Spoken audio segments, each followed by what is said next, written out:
우리 함께 인사 나누시겠습니다. 사랑만 하며 삽시다. 사랑만 하며 살자는 이 이야기는 여러분들의 간절한 기도가 되고 소원이 되고 믿음이 되시기를 간절히 축원드립니다. 우리 주님께서 주기도문을 가르치시면서 마지막으로 다만 악에서 구하시옵소서라고 기도하라 명령하셨습니다. 우리는 이 기도를 통하여 악이 실제한다는 사실을 깨닫게 되는 거죠. 우리는 눈으로 보지 못하면 사실 믿지 않는 그런 경향이 있습니다. 예수님께서 요한복음 20장 29절에서 그 유명한 도마에게 너는 나를 본고로 믿느냐? 보지 못하고 믿는 자들은 복되도다 말씀하셨습니다.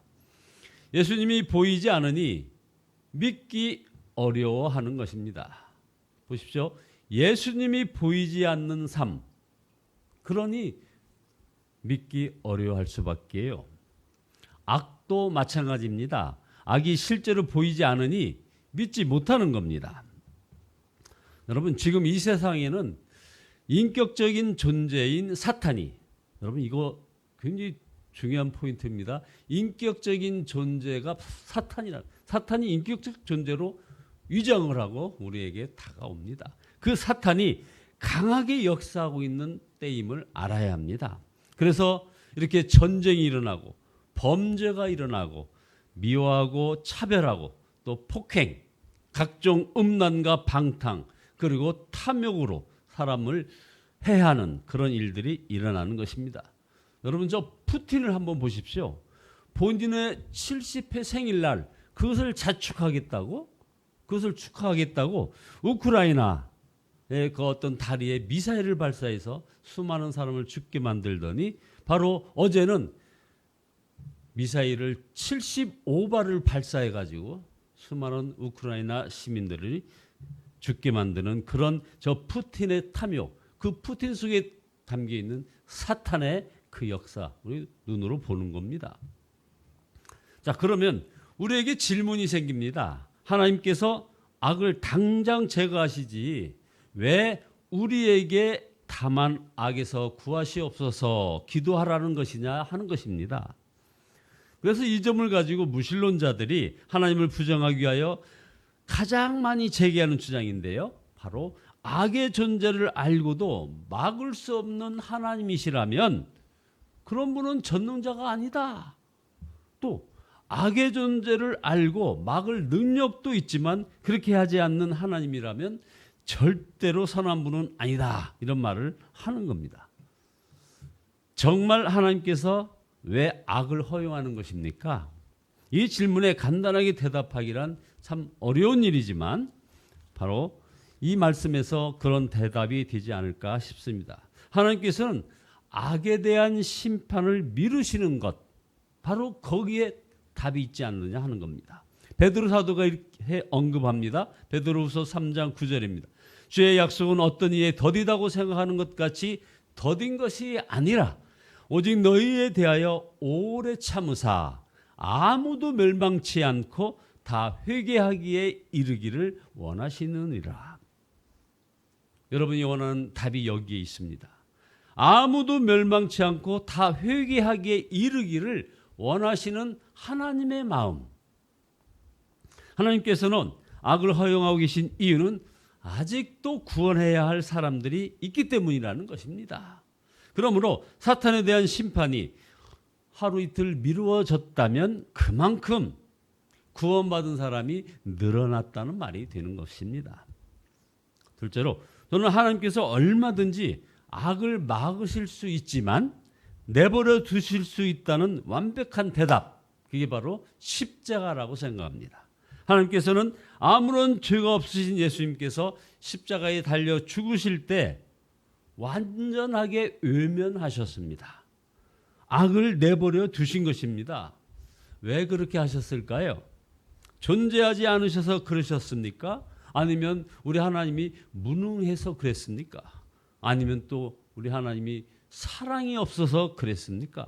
아니지 않습니까?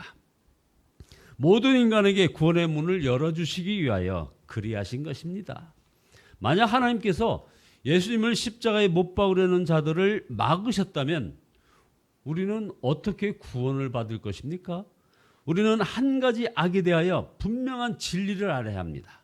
악에 대하여 무지하기에 악에서 지는 그런 사태가 벌어지는 겁니다. 그러나 우리가 악과 싸울 때 또한 정말 조심해야 할 것이 하나 있습니다. 세상에 악한 사람이 따로 있다고 생각하는 거, 이게 바로 사탄의 전략입니다. 세상에 악한 사람이 따로 있다는 겁니다. 그렇게 생각합니다. 여러분, 그러나 그렇지 않습니다. 악이 역사하는 곳은 뭐 북한의 김정은처럼 핵무기 사용 설명서를 막 만들어가지고 북한에 위협이 될 만한 어떤 조치가 있을 때도 바로 핵무기를 사용하겠다고 하는 이 겁박하는 이 악함과 아니면 무슨 뭐 폭력배 소굴이나 이 혼란스러운 정치 세계가 이렇게 악한 것, 거기에만 악한 것입니까?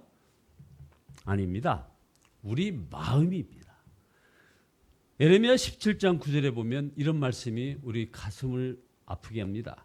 만물보다도 거짓되고 심히 부패한 것은 마음이라. 누가 능히 이를 알리오마는. 얼마 전에 어떤 유치부 어린 아이가 5살 때, 본인이 5살 때, 지금은 이제 성장했습니다만, 두려움에 사로잡혀가지고 엄마에게 와서 막 울면서 기도해달라고 하더랍니다. 자기 마음에 어떤 시커먼 것이 있다는 것입니다. 왜 그렇게 생각하느냐 했더니 엄마를 미워하는 생각을 할 때 그 시커먼 것이 자기 마음에 들어왔다는 겁니다. 여러분, 이것이 어디 어린아이의 철없는 생각이겠습니까? 우리 모두의 문제가 아닐까요? 예수님께서 우리 마음에 온갖 악이 다 들어있다고 말씀하셨습니다. 마태복음 15장 18절에 입에서 나오는 것들은 마음에서 나오나니 이것이야말로 사람을 더럽게 하느니라. 마음에서 나오는 것은 악한 생각, 살인, 간음, 음란, 도둑질, 거짓 증언, 비방이니 이런 것들이 사람을 더럽게 하는 것이요. 이렇게 말씀하십니다. 자, 세상의 악에 대하여 아무 말도 하지 말라는 것이 아닙니다. 가정에서, 교회에서, 세상에서 자기 마음에 악이 있음을 그것을 인정하고 자기 안에 있는 이런 악과의 싸움에서 먼저 이겨야 하는 것입니다. 자, 그렇다면 우리 마음에 악이 들어왔는데 우리는 어떻게 해야 하겠습니까?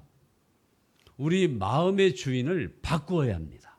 이것이 바로 우리 주님께서 명령하신 악에서 구해달라고 기도하라고 하는 그 명령에 부합하는 것입니다.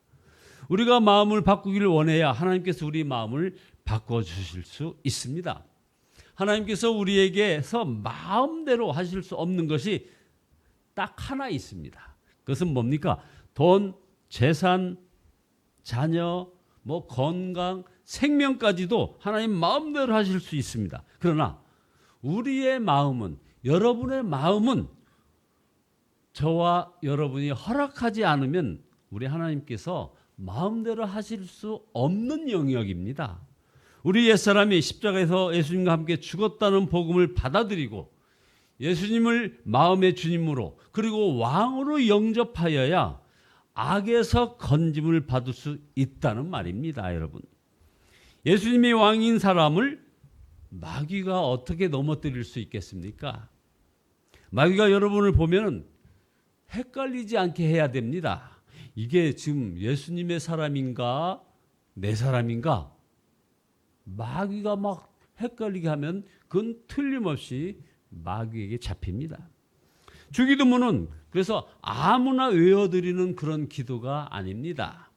예수님이 주님이시라고 하면 죽인다고 해도 예수님을 주님으로 그리고 왕으로 고백하는 사람이 드리는 기도, 이게 바로 주기도문으로 하는 기도입니다. 예수님께서 왕이 되신 사람은 고난이 두렵지 않습니다. 마귀는 그 고난으로 우리 마음을 묶어가지고 하나님의 뜻대로 살지 못하게 만듭니다.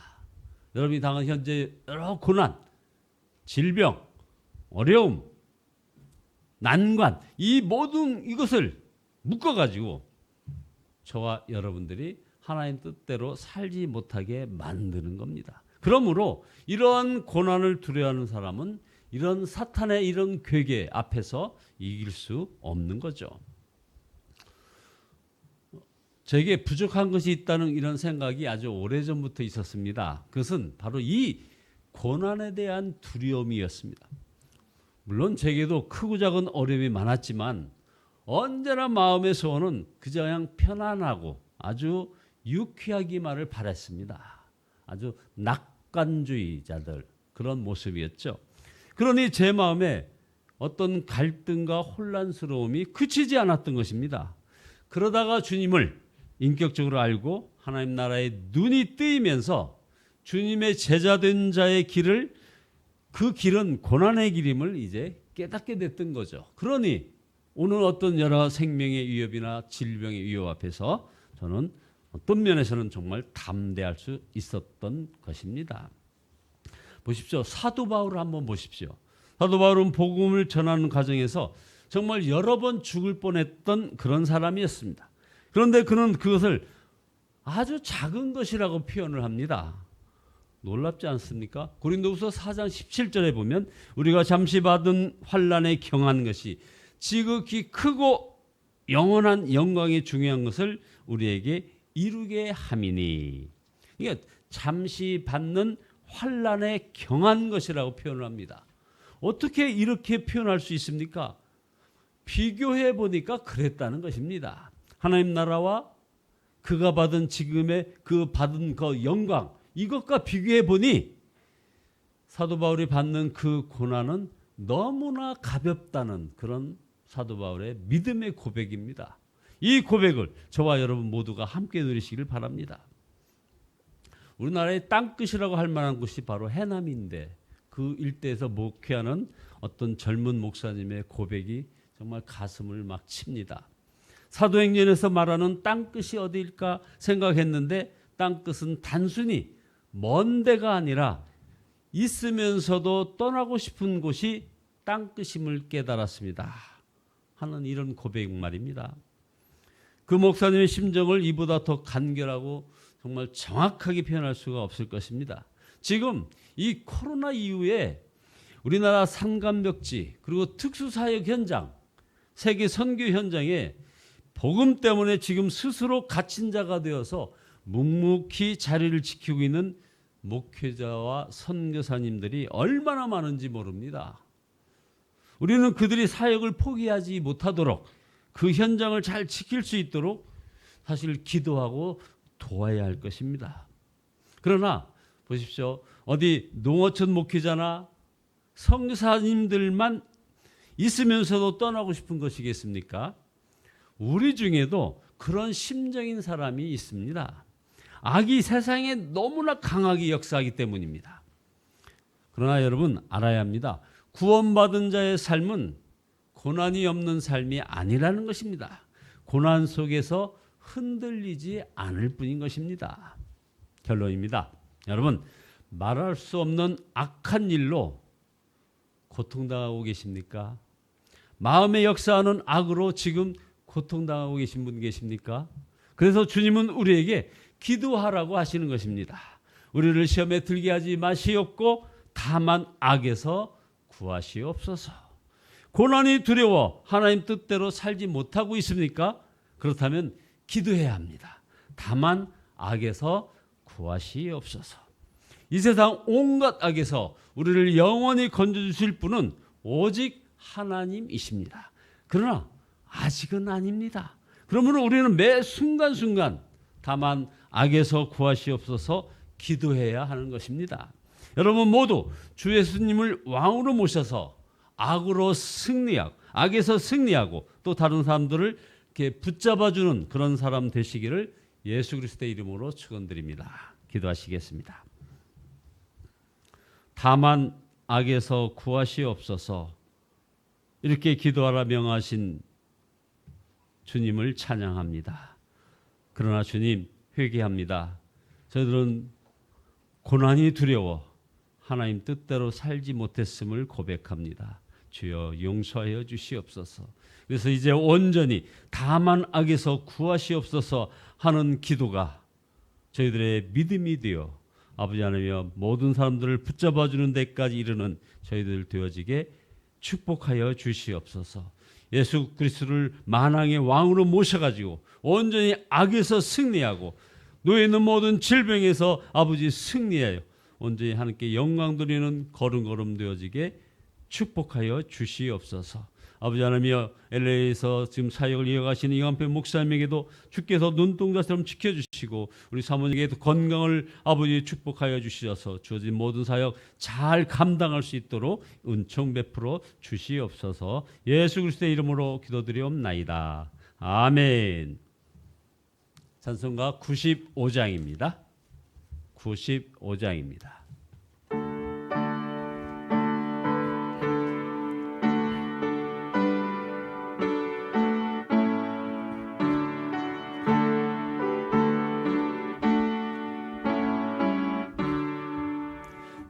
나의 기쁨 나의 소망 되시며 나의 생명이 되신 주 밤낮 불러서 찬송을 드려도 늘 하신